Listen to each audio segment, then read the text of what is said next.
I reported my boss for harassment. Then the whole office turned on me, until the lawsuit changed everything. I never imagined I'd be the one to blow up a 17-year-old company from the inside out. But then again, I also never thought the man who hired me with a smile would turn out to be the same man whispering crude things behind my back while trying to touch my lower back in the copy room. This isn't a revenge fantasy. This is the true, messy, real-life corporate horror story I lived through in upstate New York. Buckle up. Let me take you back to January 2023. I just accepted a project manager position at a mid-sized marketing firm. Let's call it Brightwell Solutions. They had just landed a big account with a Fortune 500 tech company and were in major expansion mode. I was thrilled. The money was great, the benefits were solid, and the office had that fake modern Pinterest aesthetic that made everything feel progressive. Glass walls, bean bags, free LaCroix, you know the type. My boss, Mark, was charismatic in that polished CEO way. Mid-40s, salt and pepper hair, expensive watch always peeking out from tailored sleeves, always smiling too wide. He introduced me to the team like I was his star recruit. Watch out, everyone. Sam's going to clean up our timelines and make us all look good. First, it was harmless. He gave me early praise, constant attention, asked for my input on things I wasn't even assigned to. But then the compliments started getting off. Things like, "You look so focused when you're frustrated. It's kind of hot." Or, "You're wasted on project management. With that smile, you could close deals on your own." I brushed it off, smiled awkwardly, tried to play along. I'm not naive, I knew how these games worked. As a woman in corporate America, you're told to pick your battles. I picked silence. But Mark didn't stop. If anything, my discomfort made it worse. I'd get texts after hours like, "Still thinking about that look you gave me today. Don't pretend you didn't know what you were doing." He'd accidentally brush against me when passing in the hallway, always too close. When I mentioned I had a boyfriend, he smirked and said, "He must not mind sharing." I started documenting everything. Dates, times, screenshots of texts. I told HR once, quietly in a vague, non-accusatory way, and the rep, Melissa, told me it sounded like Mark was just being friendly, and maybe I misinterpreted his tone. I left that meeting shaking. Then things got worse. When I didn't flirt back, when I avoided him in meetings, when I stopped answering his late-night texts, the golden treatment vanished. Suddenly, my deadlines were too slow. My attitude came up in performance reviews. One morning, I walked into a team meeting and saw my responsibilities reassigned without warning. No explanation. Just, "We're restructuring a bit." Whispers started. People stopped making eye contact. Mark told the team I was under review for some behavioral issues. Meanwhile, he kept smiling to my face. I went back to HR. This time, I came prepared. I brought everything: texts, notes, time-stamped Slack messages, screenshots of him accidentally liking my bikini photos from 2 years ago on Instagram at 2 a.m. Melissa turned pale. She said she'd escalate it, told me to stay professional and let the process play out. 3 days later, IT disabled my email account for security reasons. I was locked out of company systems. HR scheduled a formal investigation interview for the following week, then canceled it without rescheduling. So I called a lawyer. Her name was Dana Keller. She was calm, surgical, and terrifying in the best way. She looked over everything and said, "This isn't just harassment. This is retaliation, and it's illegal. If you're ready to burn this down, I'm with you." And burn it we did. We filed a formal lawsuit against Brightwell Solutions and Mark personally for sexual harassment, hostile work environment, and unlawful retaliation. As soon as the company was served, everything erupted. My LinkedIn blew up with cryptic messages from coworkers. "I had no idea. We always knew something was off. You're so brave." But they didn't say anything when it mattered. Mark, of course, denied everything. His official statement to the press, yes, it went public, claimed I was misrepresenting a consensual friendship out of professional jealousy. He even told people I made advances toward him and got angry when he didn't reciprocate. Brightwell's PR team released a soulless statement about taking allegations seriously and conducting a thorough internal review. A week later, another woman came forward, then a third, then 5 more. We weren't anomalies, we were the pattern. Turns out Mark had been running the same disgusting playbook on junior staff for years. But no one said anything because he made money. He brought in clients. He kept the board happy. And HR? Melissa resigned 2 weeks after our lawsuit dropped. Guess why? She was Mark's ex-girlfriend, placed in HR after a settlement 3 years earlier. Yeah. Took a year. A long, brutal, messy year. There were depositions, mediation, leaked emails. An anonymous staffer leaked a Slack thread where Mark openly joked about interns working their way up on their knees. It was horrifying and exactly the proof we needed. We won. Brightwell settled the lawsuit for an undisclosed 7-figure amount. Mark resigned for personal reasons. He's now completely blacklisted from the industry. But it wasn't just about the money. The company was gutted. 5 senior managers stepped down. The board issued a full apology. They hired an outside firm to redo all of HR, EO training, and whistleblower protocols. The culture, from what I hear, is nothing like it was before. Not perfect, but changed.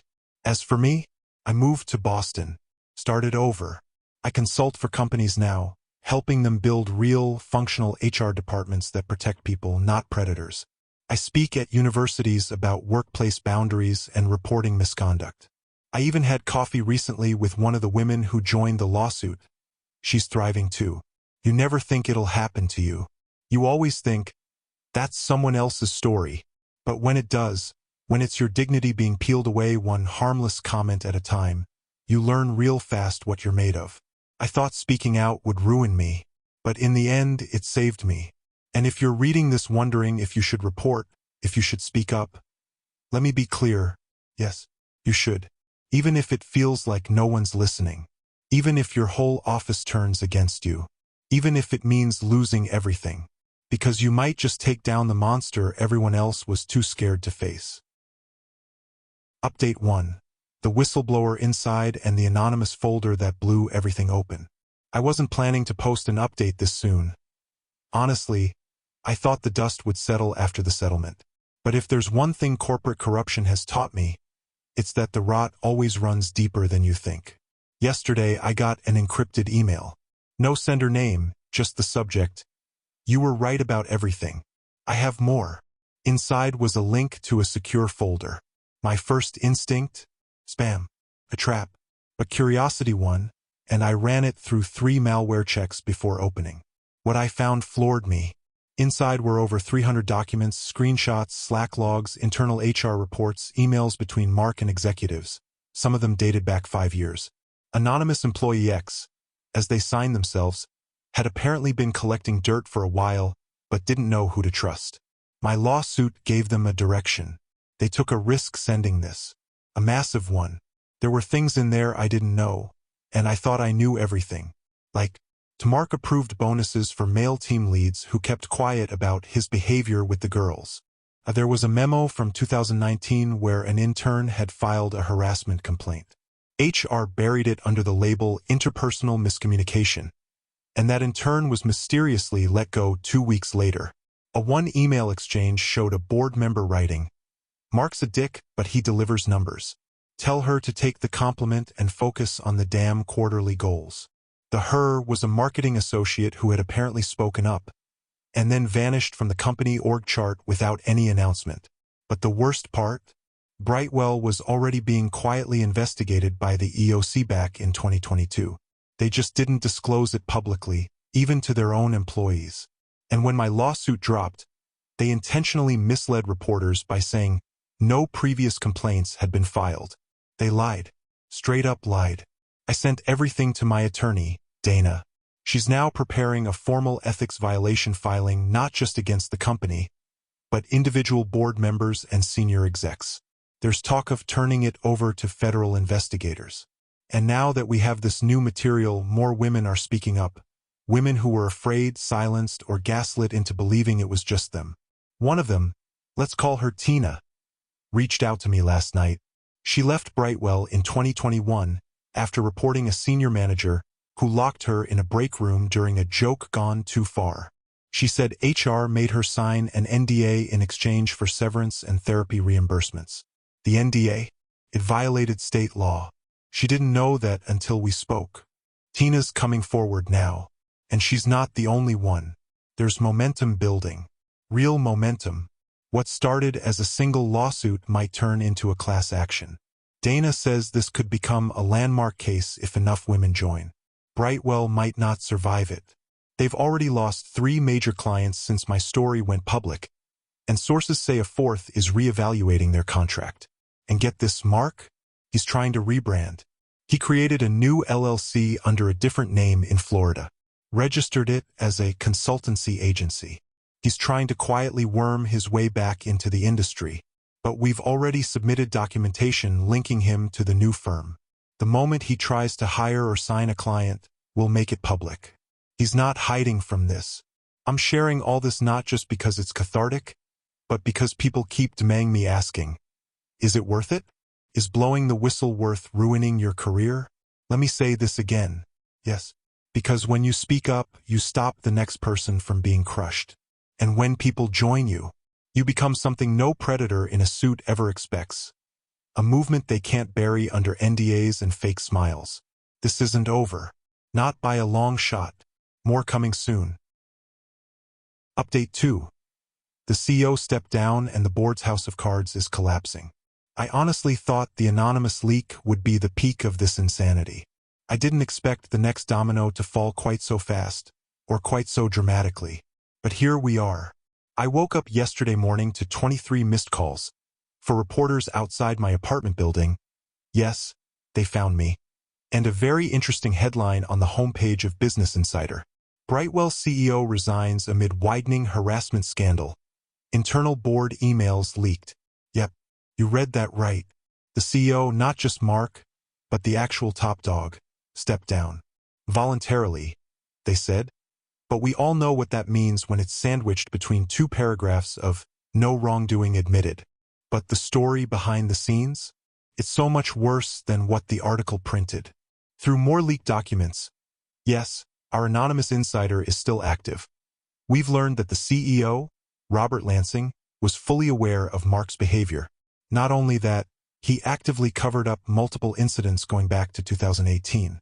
There's a PDF file in the latest batch titled Comms Strategy Summer 2020, where a team of executives, including the CEO and head of HR, literally discussed which female employees were risk factors based on how outspoken they were.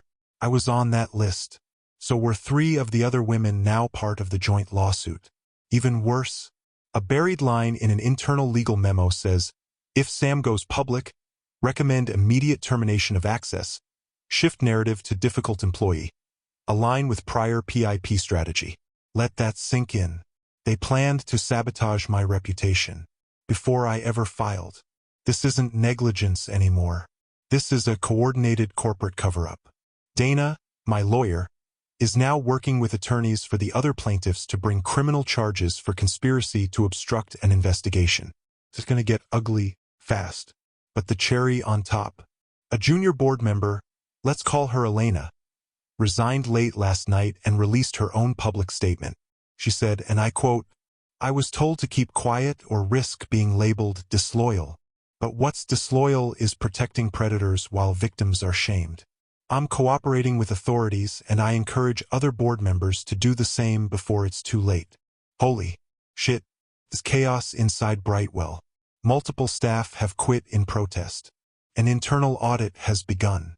I've heard rumors that the New York Attorney General's office is requesting documents. This thing's spiraling, not just for Mark, not just for the company, but for every executive who thought they could hide behind HR departments and reputation managers forever. I also want to share something personal because I think it matters.